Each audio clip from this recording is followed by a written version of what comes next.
Thanks for watching One America News.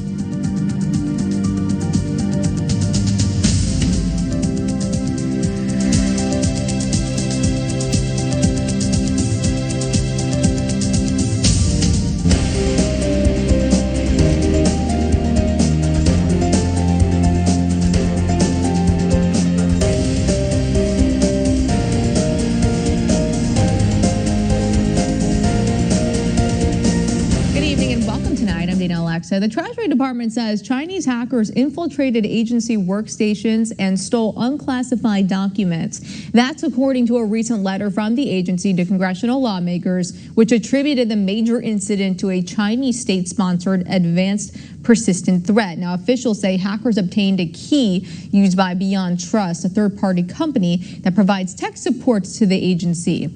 The key gives hackers access to certain Treasury workstations and unclassified documents maintained by those users. The agency said the compromised service has been taken offline, while CISA and the FBI are assessing the impact. Meanwhile, the DOJ's special counsel Jack Smith takes steps towards ending the federal classified documents case against Trump. According to court documents filed today, Smith's team withdrew their appeal and passed the case to federal prosecutors in Florida. Last month, Smith's team dropped their efforts to prosecute Trump, citing a DOJ policy barring prosecution of a sitting president. But they attempted to go after Trump aides Walt Nauta and Carlos de Oliveira. Smith is handing over his files in the documents case to the U.S. Attorney's Office for the Southern District of Florida. Switching gears, Congressman Massey says he disagrees with Trump's decision to support Mike Johnson for Speaker. In an X post today, the Kentucky Republican said while he respects Trump, he believes it was a mistake to endorse Johnson. He said this is similar to when Trump endorsed Paul Ryan for Speaker, claiming Johnson will continue to work with Democrats to send foreign aid to Ukraine and worsen the national debt crisis. However, numerous Republicans have urged the party to unite behind Johnson to certify Trump's election victory in time for the inauguration. Here's One America's John Hines with more. Congressman Burchett, I wanted to ask you about the Congress. It kicks off on Friday, January 3rd, with the election of the Speaker. Speaker Mike Johnson, of course, is the incumbent Speaker. Some of your colleagues have been, I guess, making noises. Thomas Massie is the most obvious one who said he won't support Mike Johnson, Thomas Massie of Kentucky. I imagine there are some other colleagues that you're aware of who are very reluctant to support the Speaker. Now we know that the President-elect has come out foursquare in support of Mike Johnson being reelected as Speaker. What do you make of that? Are there enough votes to get him enough votes to be reelected as Speaker? He needs 218, right? Yes, sir. Ultimately, I think there are. Thomas is principled and he has his reasons, and I'm not going to say anything detracting of him, but I would say that Mike Johnson does work very well with the president, and the president is very fond of him. And Trump's, as I've said, he's the biggest dog in the pound, and I just don't think we need to tangle with him on this issue. So it's likely then that Mr. Johnson would get the 218 votes on the floor of the House to be reelected as Speaker on January 3rd. I believe that is very, I would lean heavily towards that, yes. Notwithstanding the fact that a number of conservatives, only one has publicly said he wouldn't support him. I imagine there are others who have been kind of making rumblings about that. But yeah, they are, and I'm sure there's something that they need in return, and that's the way it works. If it's not necessarily a quid pro quo per se, but I believe they would like the Speaker to be more fiscally responsive to the conservative members, and then you have the liberal members who think that the conservatives are getting too much. So it's just, it's a give and take. You have a three-person majority or what have you, and, one good case of the flu comes through Congress, and we're not in the majority, and that's a reality. Mm-hmm. It's interesting because I think if Mr. Johnson does not get elected Speaker on Friday, January 3rd, it will be more complicated to certify the president's election on Monday, January 6th. Am I right? That is correct. That is correct. And you will throw everything into a little bit of bedlam. And I would hope that we could put our differences aside and get on with this thing.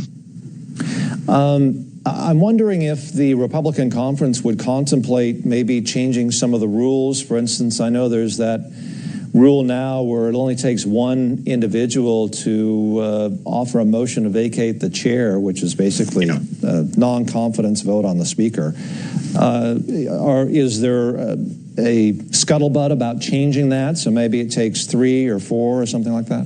There is talk of that, yeah, and I don't have any problem with that. That's not a beach I'm going to die on.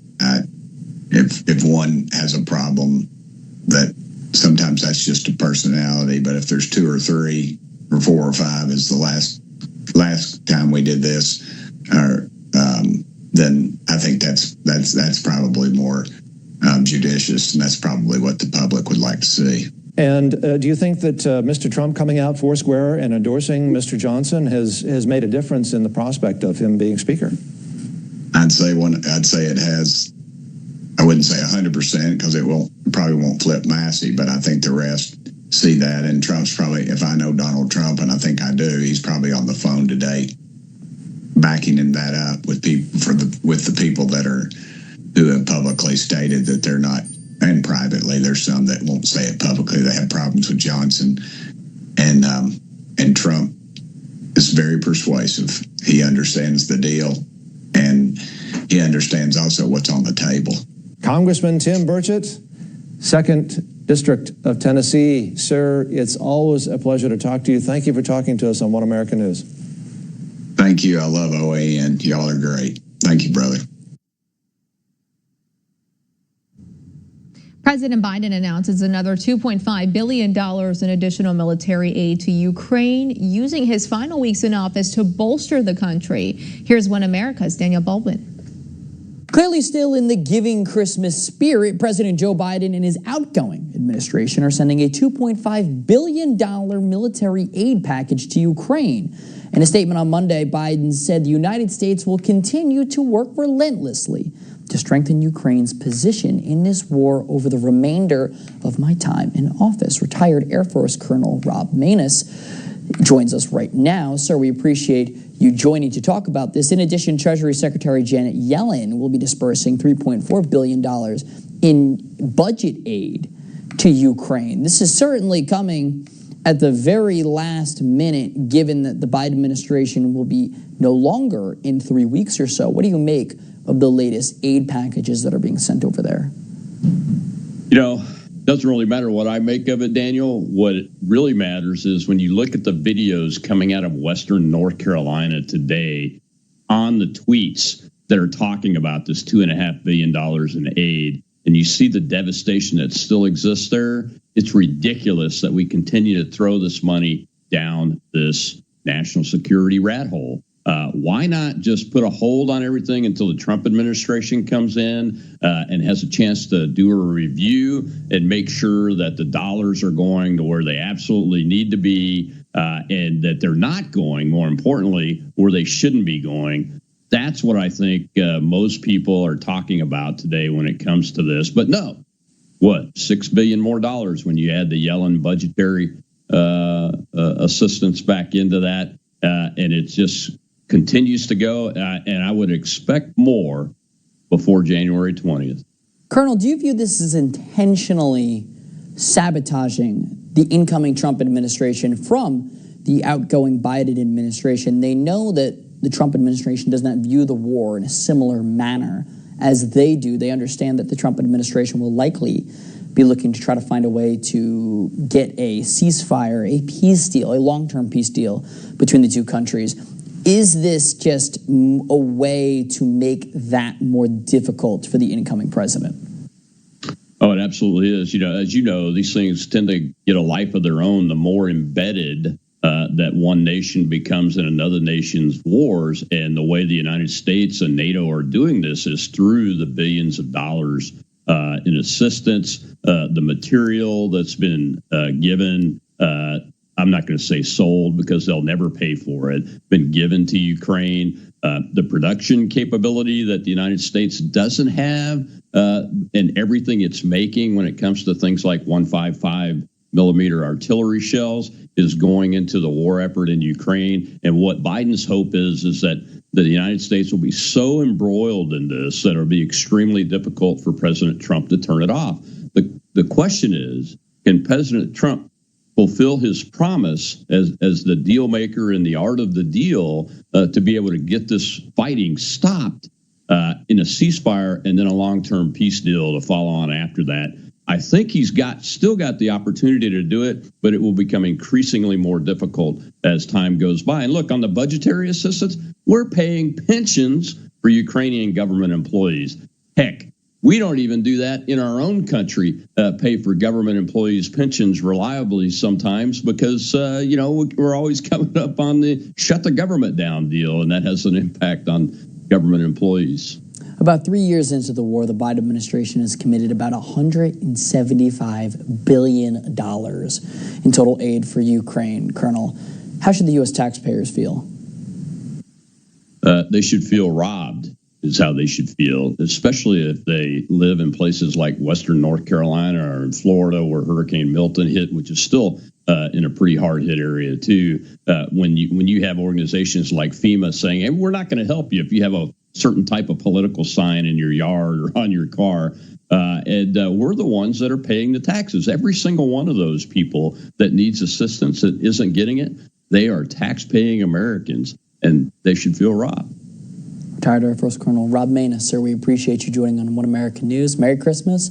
Happy New Year's. Thank you so much. A knife-wielding suspect is arrested following a 9-hour standoff at a Sacramento hotel. Officers responded to a call for someone causing a disturbance at the Embassy Suites around 1 a.m. this morning. They said a male guest had threatened hotel security with a knife. When police arrived, the suspect also threatened them with a knife. The suspect then barricaded himself in a room on the second floor. Negotiations ensued after he refused to come out, and guests were removed from the floor. The suspect was detained about 9 hours later. The FBI issues a warning to all professional sports leagues regarding organized theft groups targeting athletes. First reported by ABC News, the recently issued report says homes of athletes were targeted while they were playing due to the belief they have high-end items like jewelry and watches. The FBI is adding the organized theft groups from South America are highly advanced, conducting preparation tactics and surveillance on homes like jamming Wi-Fi signals to protect their identities. Now, the agency encourages more reporting by athletes of suspicious activities and keeps records of any valuable possessions. New York City officials outlined security steps being taken ahead of the Big Apple's biggest bash. Here's One America's Brennan Cooney. Over 1 million people are expected to flood New York City's Times Square for New Year's festivities, and city officials say they are committed to the safety and security of locals and visitors for the first night of 2025. Mayor Eric Adams and NYPD Commissioner Jessica Tisch led a press conference Monday, with the mayor describing the scope of security while New York serves as the crossroads of the world. They see the main stage of the ball actually dropping. What they don't realize is how much goes on behind the scene to ensure that people are safe. This is the crossroads of the entire planet right here. NYPD Commissioner Tisch said attendees should anticipate a tremendous amount of police resources deployed for the event, including uniformed and plainclothes officers. The city's police, New York State Police, National Guard, including a Weapons of Mass Destruction Response Unit, MTA, and Port Authority officers will be represented among security at the Times Square event. Governor Kathy Hochul has also said state police will be at maximum staffing, with an increased presence on public transit and in the subway, which has lately been a sore spot for the Big Apple following a string of violent attacks. Tisch said there is currently no threats to the event, but the city has maintained a heightened state of security since the October 7th attacks. At this time, there are no specific credible threats to the Times Square New Year's Eve celebration. However, we have been operating in a heightened threat environment since October 7th, and we remain vigilant. The recent German Christmas market attack has also played a role in the city's planning, with sanitation vehicles set to be parked strategically to block off a potential ramming. The security boundary around the event was also expanded last year following an ISIS-inspired assault against a police checkpoint in 2022. Road closures ahead of the event will begin at 4 a.m. Tuesday, with the ball set to touch the platform at midnight, January 1st, 2025. Brendan Cooney, One American News.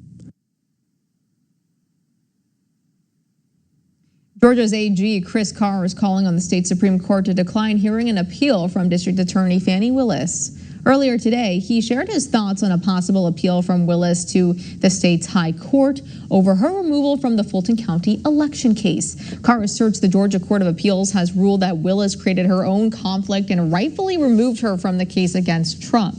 He adds that lawfare has become far too common in American politics and must end.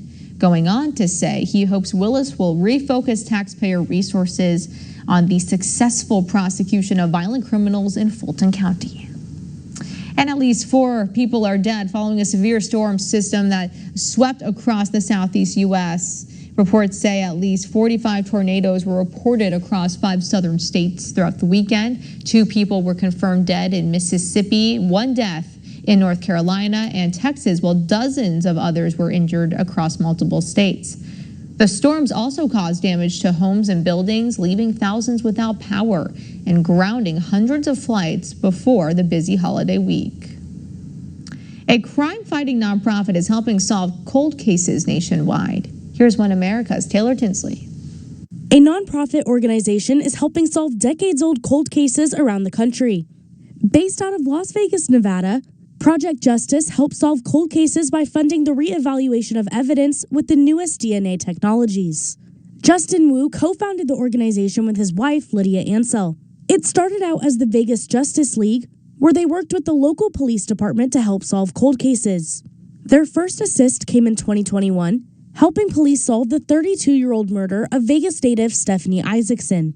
So the Stephanie Isaacson case was considered practically unsolvable because of the amount of DNA left that was there. They had tried solving it a few times, but the technology hadn't caught up with the processes. So every time you use the DNA to test it, it actually consumes the DNA. So there was very, very little left, about it's 0.12 nanograms. So just to give you a quantification of how much that is, if you were to do like a 23andMe or consumer swab, you'd get about 750 to 1,000 nanograms of data. So 0.12 nanograms is a tiny amount. The 14-year-old went missing in 1989. And all police had to go on was a tiny amount of DNA on her shirt, which was the smallest amount of DNA ever used to solve a case. After raising funds to help solve her murder, Wu and Ansell quickly saw the overwhelming need from law enforcement around the country, expanding their nonprofit to Project Justice. And just seeing how much of an impact we could make, simply by funding these cases. The technology's out there, people need the help, people want the answers, and it's kind of pushed us forward to continue doing it. Project Justice also helped identify a victim of the infamous scorecard killer in late 2023, almost 50 years after his murder. Meanwhile, over the last year, Project Justice has helped solve 26 cases, with 100 more currently under evaluation. The couple even said that for their wedding, instead of receiving gifts, Wu and Ansell asked their guests to donate to cold cases, which helped solve 2 murders. It was nice to be able to send out an email to all the people that donated and said, hey, you guys helped to solve 2 murder cases in Las Vegas. If you'd like to reach out or donate to the cause, check out projectjustice.com. Taylor Tinsley, One America News. Welcome back to International Headlines. The German government is accusing Elon Musk of engaging in election interference. Government spokeswoman Christiane Hoffmann claimed today that Musk's endorsement of the Alternative for Deutschland party undermines the election. Chancellor Olaf Scholz called a snap election for February 23rd and is widely expected to lose power. Musk initially endorsed the AfD party leader earlier this month, saying they will bring Germany back from the brink of economic and cultural collapse. While Hoffmann criticized Musk's decision to support the AfD, she acknowledged he has the right to do so. Argentinian police formally charged 5 people in connection with the death of One Direction singer Liam Payne. 4 employees from the hotel Payne was staying at were charged in connection with the British singer's death over the weekend. The hotel's receptionist and its manager have been charged with manslaughter. The former for allegedly asking people to drag Payne back to the room, the latter for failing to stop it. A friend of Payne's who was with him the day of his death is also facing manslaughter charges. A waiter and another worker at the hotel have been charged with supplying drugs. The 31-year-old British singer died back in October after falling from the third-story balcony of his hotel in Buenos Aires.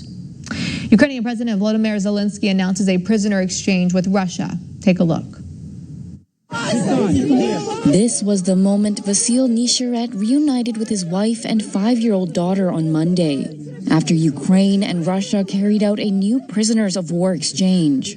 I'm serving and will continue to serve our country, said the Ukrainian border guard who was captured by Russian troops at the Chernobyl nuclear power station. Ukrainian President Volodymyr Zelensky said 189 POWs were brought home, including soldiers, sergeants, and officers from different frontline areas. He said it also included 2 Ukrainian civilians who were captured by Russian troops at the southern port of Mariupol in 2022. Zelensky also thanked the United Arab Emirates and other partners for facilitating the swap. Meanwhile, Russian soldiers were seen getting on a bus and speaking with Russia's Human Rights Commissioner, Tatiana Moskalkova, in a video posted on her Telegram channel. The Russian Defense Ministry said 150 Russian servicemen were returning home. There was no immediate explanation for why more Ukrainians were listed as released than Russians. Moscow added that Russian captives had been released on Belarusian territory and would be transferred to Russia. Ukraine will soon have access to high-quality satellite service with the help of Elon Musk and Starlink. Here's Sierra Lee with more. A phone signal beamed directly from space to smartphones is expected to arrive in Ukraine. The country's leading mobile operator, Kyivstar, has signed an agreement with Elon Musk's Starlink to introduce direct-to-cell satellite connectivity. The news was announced by Kyivstar's parent company VEON on Monday. Direct-to-cell services are connected to satellites equipped with modems that function like a cell phone tower. The service with messaging functionality should be operational in the fourth quarter of 2025, the telecoms group said. It will reportedly expand voice and data services at a later date. Financial details of the agreement have not been disclosed. SpaceX-owned Starlink already provides critical internet to war-torn Ukraine and its military. The satellite broadband firm has struck deals with local providers for direct-to-cell services in the US and 7 other countries, including Japan and New Zealand. Ukraine will be one of the first countries in the world with direct-to-cell connectivity and the first conflict zone where Starlink will roll out this technology, its website says.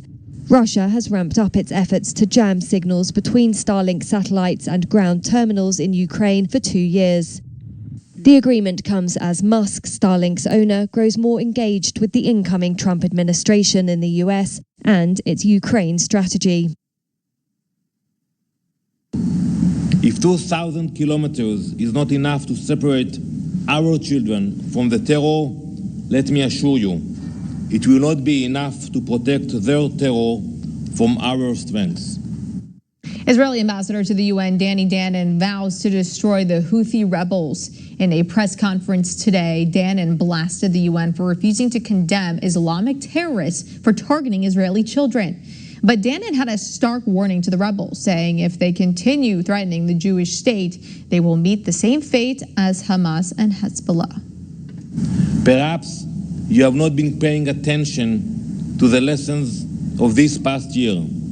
Let me remind you what happened to Hamas, to Hezbollah, to Assad, and to all those who sought to destroy us. This is not a threat. It is a promise. You will share the same miserable fate. He also warned Iran that they can strike them and their proxies at any time.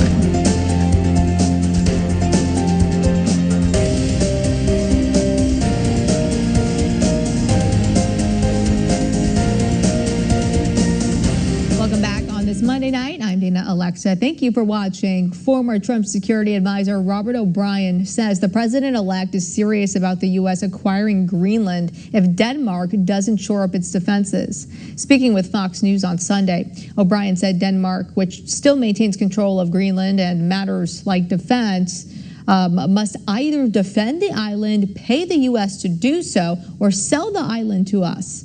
The former advisor described the Arctic as the battlefield of Russia and China, beefing up northern operations, and compared the region to NATO's continuing presence in Eastern Europe along the Russian border. And this billionaire hedge fund manager Bill Ackman says he expects President-elect Trump to privatize Fannie Mae and Freddie Mac. In an X post today, Ackman explained he believes Trump and Treasury Secretary Steve Mnuchin aimed to do so during their first term, but ran out of time. Ackman said removing the two government-sponsored enterprises from conservatorships would generate $300 billion in revenue for the federal government, while removing $8 trillion in liabilities. Following Ackman's post, shares in the two GSEs went soaring by at least 18%. And Elon Musk throws his support behind Representative Mike Johnson to continue as Speaker of the House. Taking to X, the billionaire echoed his support of President-elect Trump, telling Johnson he has his full support as well. Trump previously endorsed Johnson for Speaker of the House, saying the Louisiana rep has his complete and total endorsement. Johnson faces some uncertainty given the slim Republican House majority. Musk and Trump's endorsements come just days before the Speaker vote is slated to take place. Here's more. President-elect Donald Trump gives Representative Mike Lawler his complete and total endorsement to continue as Speaker of the House. Trump shared his thoughts on the upcoming Speaker vote Monday, saying Johnson is a good, hardworking, religious man who will do the right thing. He says the GOP is the party of common sense, adding this is a primary reason Republicans did so well in the elections. Trump adds it is time to provide the American people with immediate relief from the destructive policies of the last administration. The problem with replacing Mike Johnson is that you've got to find somebody in his right mind who wants to take that job.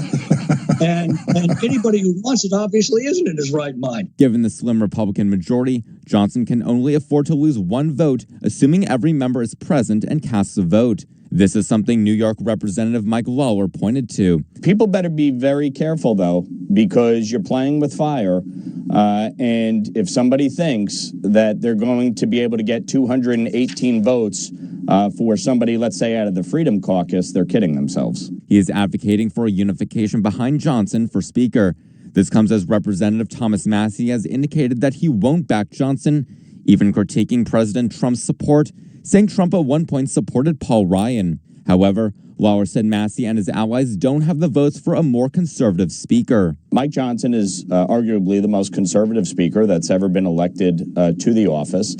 He's done a great job keeping the conference unified, getting major things off the plate, and ultimately keeping the majority, which frankly, despite the best efforts of some of these same people that are now calling for Johnson's removal, we held on to the House. Lawler said people like Massie won't end up in a stronger position by removing Johnson as Speaker. And Congresswoman Victoria Spartz somewhat agrees, taking to X to say President Trump will be able to save America only if we have a Speaker with courage, vision, and a plan. Senators Rand Paul and Mike Lee have floated Elon Musk for Speaker. The Speaker vote is slated for Friday.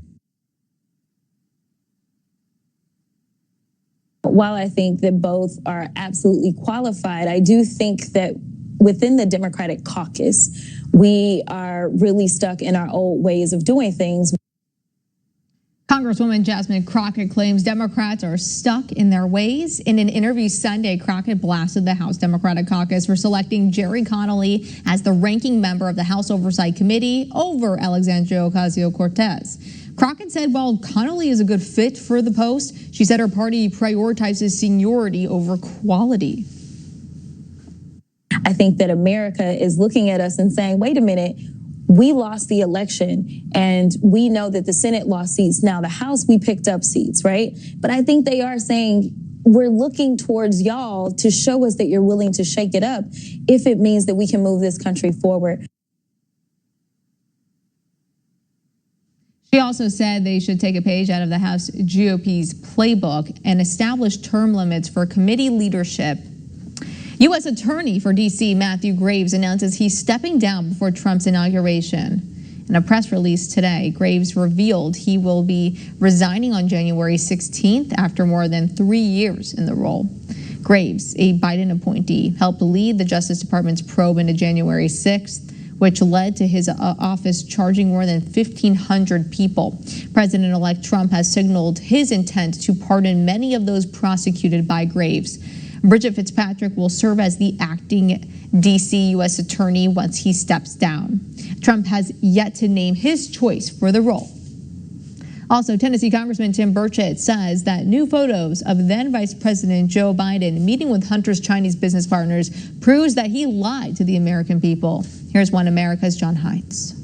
New photos have surfaced showing Joe Biden and his son Hunter in 2013 meeting with Hunter's Bohai Harvest Chinese business partners Jonathan Lee and Ming Xu during an official visit to China, as well as Hunter meeting Chinese President Xi Jinping and other senior officials. And with us is Tennessee's 2nd District Congressman Tim Burchett, who serves on the House Oversight Committee, which conducted an investigation into charges of Biden family corruption. Congressman, it seems like this photo is extremely incriminating evidence that essentially proves the validity of the findings in your investigation, correct? 100%. There's no doubt that this has been going on. We had the proof there. We had the, as the young people say, the receipts. We had the literally the receipts. And I think this just goes further along that line. I think Chairman Comer was correct in his assumptions, and it wasn't down some crazy rabbit hole. It was evidentiary, and I think this further proves that. What do you think about those in the mainstream media, maybe, and those on the other side of the aisle, your Democratic colleagues, who have criticized your investigation as being nothing there, not being able to prove anything?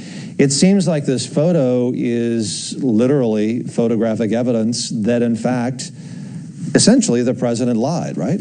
There's no question. Chairman Comer was correct. We were correct in our accusations. We went over the Justice Department and went through those accounts and the money, and it went somewhere, and then they didn't beat it all. They didn't pay taxes on it, a lot of it, and it went to Hunter's uncle, Joe Biden's brother, and then money was paid. It filtered down to minor children and their little cabal. So it's a sad chapter in American history, but nobody is going to focus on it. They're going to continue to focus on other things, I think, because they have to. Eventually, though, the national media has to publicly come out and just say, "Hey, we screwed up with this guy. He was not mentally there, and he was corrupt from the start." Does this maybe put Hunter Biden and some of the people who had transcribed interviews under oath with your committee, does this put them at risk of having committed perjury before Congress? I'd say it does, and I would say that they're all rushing to see if they can qualify for some sort of pardon under Biden because they're all falling on their sword. But I think they're going to find out that they are falling on their sword will be the least of their worries. I suspect that several people have perjured themselves, have literally told us lies, and they're going to be on the hook for it because justice still needs to be served regardless. You can't just run out the clock on a presidential, on 4 years of a president's term and then expect it all just to go away. That's just not the way the justice system is supposed to work. It's interesting because this seems to me like potentially this photographic evidence that has just emerged is potentially a predicate for your committee, the Oversight Committee, to once again have a hearing on this subject and maybe call Hunter Biden as a witness to find out what was going on. What do you think? Absolutely, 100%, but I doubt he'd show up. He's gutless, and his attorneys have got him tied up. And I suspect he doesn't want to do anything else to further perjure himself. He'd eventually have to come out and say yay or nay on all this stuff. And then if he says nay, it's a lie. And then he can further get himself in trouble. I suspect he'll continue to divert justice away from him and his family. And that's what the pardons were all about. Just as disgusting as that is what they were all about. Congressman Tim Burchett, 2nd District of Tennessee. Sir, it's always a pleasure to talk to you. Thank you for talking to us on One America News. Thank you. I love OAN. Y'all are great. Thank you, brother. Incoming border czar Tom Homan promises to bring back family detention centers for migrants. In an interview with Newsmax today, Homan said this will ensure families aren't separated when they're detained at the U.S.-Mexico border. It also comes as the government hasn't been able to find roughly 300,000 migrant children to verify their safety. He said detaining whole families together will ensure that migrant children aren't released to human traffickers in the U.S. claiming to be their family. Because if we can detain a family in a residential center, not a jail, residential center, guess what? That gives us time to maybe do DNA testing. That gives us time to an investigation to find out they're actually a family. Because under the Biden administration, we got thousands of children been trafficked into the United States with an adult that claims to be the parent but wasn't a parent. The Biden administration stopped DNA testing. Homan also pointed out that Barack Obama set up migrant family centers, but didn't receive much negative media attention. Also, former Minneapolis Police Union leader Bob Kroll is seeking President-elect Trump's nomination to become Minnesota's next U.S. Marshal. Kroll filed his application before December 20th deadline and endorsed by the Minnesota Police and the Peace Officers Association. His background includes 32 years in law enforcement with 25 years as a union representative for Minneapolis Police. Despite a federal ban barring him from law enforcement in 3 Minnesota countries, supporters say Kroll's experience makes him an ideal candidate to lead the federal marshal service in the state. And newly released pictures show a then Vice President Joe Biden meeting with some of Hunter's Chinese business partners. Take a look. For all of the times that Biden denied meeting with Hunter's business associates in China, here's the proof. The National Archives and Records Administration released images from Biden's trip to China in 2013, following a public records request from America First Legal. The administration said it originally planned to release the photos before the election, but lawyers and representatives for Biden and President Obama delayed the release. A then Vice President Biden can be seen shaking hands with the incoming CEO of Chinese private equity firm BHR Partner and its managing director during a trip to Beijing. The younger Biden and 2 other American partners founded the firm, which he once had a 10% stake in. Not even 2 weeks before, another picture shows Biden introducing his son to President Xi Jinping. In another set of images, Biden can be seen introducing his son to China's vice president at the time. House Republicans launched an impeachment inquiry into Biden over his alleged involvement in Hunter's foreign business dealings. The photos are not a good look for Biden allies who maintained his innocence. You got nothing. You got nothing on Joe Biden. No. Answer this question. Answer this question. What did the Bidens do? What business were they in? Why did they get can I millions answer that? and millions of dollars? Well, no, I would like to ask you a question. No, you start. What did the Bidens do? The Biden. I don't know what who you're business talking were they about. in. Well, what business is the Comers in? You're talking about lots of people. There's lots of people in the family. I'm a farmer. I have land. I Your lease impeachment land. investigation must identify a high crime and misdemeanor. What did they do? I'll tell you what Joe Biden did. He was a senator of the United States. Then he wrote a book, and he said he made the most money he ever made in his life, millions of dollars on his book, and he gave $1 million. That's what his family did. That's why Ukraine, Kazakhstan, Romania, China, Russia. That's why they paid the Biden family money, because of Joe Biden. None of those governments paid anyone any money. Somebody needs therapy here, but it's nobody on our side of the aisle. Hunter Biden's attorney says the photos aren't anything new and that they match perfectly to his congressional testimony. Representative Andy Biggs said Hunter's pardon doesn't disqualify Congress from continuing their investigation into the Biden crime family syndicate. He says that Hunter can't hide from the truth forever. Taylor Tinsley, One America News. Senator John Kennedy is saying out of all the problems they have to deal with, securing the border may be the easiest now that Republicans have the majority. The Kentucky Republican says all they have to do is go back and do what they were doing before President Biden took office. He emphasized it's not going to be easy, just easier. Kennedy says Biden chose to rescind all efforts to secure the border on his first day in office, and that's exactly why we have 12 million foreign nationals in our country without the slightest idea of who they are. He undid them his very first day, and I'm talking about remain in Mexico, safe third country policy, the wall, actually empowering Border Patrol agents to do their job. Now, a permanent fix is something we'll be working on after we stem the tide of foreign nationals coming into our country illegally. That will take longer. Kennedy says he'll also work to renew the tax cuts set to expire from 2016. Welcome back. In place of the usual New Year's resolution, one psychologist is advocating lifestyle changes to create a habit of meeting small goals instead of pursuing large ones all at once. With 2025 days away, Texas A&M's Dr. Michelle Benton shares her advice for the millions of Americans looking to make a change going into the new year. Dr. Benton, a senior director of counseling, says compassion for oneself is a necessary and often overlooked part of chasing personal goals. She advises setting smaller goals and accepting there will be challenges along the way to greatly increase the chances of success in the new year.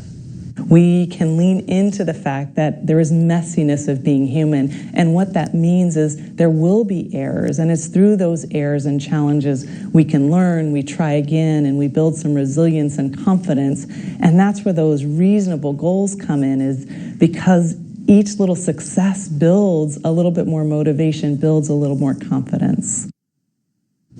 Mental health charity Turn to Me writes New Year's goals that are too drastic can lead to failure and make starting again more difficult, and also advocates small, consistent changes to help new habits stick. Also, U.S. stocks trend lower just 2 days before the new year. Alex Cohen has the latest from Wall Street. Stocks closed down Monday on the second to last trading day of 2024, a year in which all three major indexes posted strong double-digit gains. The Dow finished about 1% lower, while the S&P 500 and NASDAQ did slightly worse. The NASDAQ, though, is on track for about a 30% annual gain, while the S&P is headed for a 24% rise over the past 12 months, and the Dow is up 13% in that time. Abound Financial Chief Investment Officer David Lott attributes today's action to typical end-of-the-year activity, along with a deterioration in stocks that began a few weeks ago. You're going to get some rotation happening this time of year. People just automatically selling the winners and buying the losers as they rebalance. So you see some of those tech companies, kind of large cap growth in general, selling off a bit. Seeing even last week saw small cap actually do a little bit better on some of those days. So overall, I don't think that there's a ton to see there. Yes, we're used to seeing green this time of year, but ultimately I think we're losing a little bit of momentum going into 2025, and that's what you're seeing take place. Stocks on the move included Boeing, which fell 2% after South Korea's acting president ordered an emergency safety inspection of its entire airline operation, following the crash of a Boeing jet in the country's deadliest air accident in its history. And American Airlines added 1.5% after broker Raymond James upgraded its rating on the shares to outperform from market perform, citing an improved revenue outlook at the carrier. Boeing stock drops following a deadly crash involving one of its 737 planes. Here's Alex Cohen. Shares of Boeing fell as much as 6% Monday morning after Sunday's crash involving one of its 737 planes operated by Jeju Air in South Korea, which led to the deaths of 179 people. The country's transport ministry announced plans to conduct a special inspection of all 101 of those models used by South Korean airliners. One analyst told Reuters while the cause of the crash remains under investigation, it brings more reputational damage for Boeing in what has been a dismal year for the company. The stock has lost about 1/3 of its value this year, while the S&P 500 has risen 25%. Meanwhile, shares of Jeju Air hit their lowest level on record on Monday, trading nearly 16% lower earlier in the session before closing down about 9%. Tensions between China and Taiwan spawn a new board game aimed at preparing for an invasion 2 decades from now. Here's more. This new board game is called 2045, where players can participate in an imaginary Chinese invasion 20 years in the future. The board game simulates an armed conflict near Taiwan, and it's releasing at a time of renewed tensions with Beijing. 2045 lets players face the challenges of war by role-playing characters in the 10 days ahead of an attack. Gamers use colorful cards to take on the guises of Taiwan soldiers, Chinese spies, pro-China politicians, and citizens defending their home. China claims democratically governed Taiwan as its own and has never renounced the use of force to bring the island under its control. Taiwan's president and his government strongly object to China's sovereignty claim and say only the island's people can decide their future. The board game's maker, Mizo Games, began raising money for the project in August. The Taiwanese company raised over $120,000 within 2.5 months. Chang Shaolian is Mizo's founder.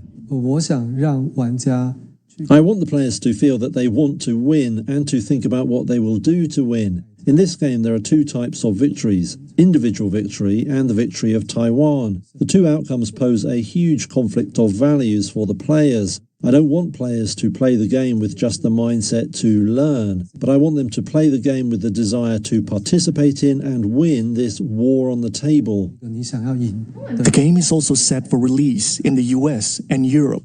Through this game, players can learn where the People's Liberation Army may land. Although I care about political issues, I'm not very knowledgeable on military matters. And so through this game, I understood more about where the PLA may land in Taiwan and launch an attack. China has ramped up military activities close to Taiwan in recent years, including massing naval forces around the island this month. And the development of 2045 came at a time when Taiwan officials have intensified preparations for scenarios including a China conflict. Last week, Taiwan's presidential office said it had held its own tabletop exercise for the first time with government agencies beyond the armed forces. The exercise simulated scenarios of the island on the brink of conflict to test the readiness of the government and civil society. Tens of thousands are expected to gather in downtown Atlanta this New Year's Eve for the return of the Peach Drop. City officials unveiled an extensive safety plan today to ensure Tuesday's night's Peach Drop and Peach Bowl run as smoothly as possible.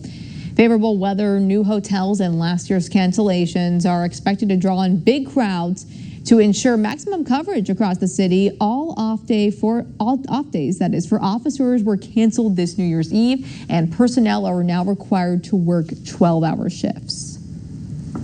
We ask all Atlantans, all visitors to our city, choose safe celebration and do not choose the consequences of engaging in criminal activity or unsafe behavior. If you do, we are going to be fully staffed to be able to address that promptly, and we want you to enjoy the Peach Drop and the Peach Bowl, and may the best team win. The annual Peach Bowl has taken place in Atlanta since 1968, with the Texas Longhorns facing off against the Arizona State Sun Devils.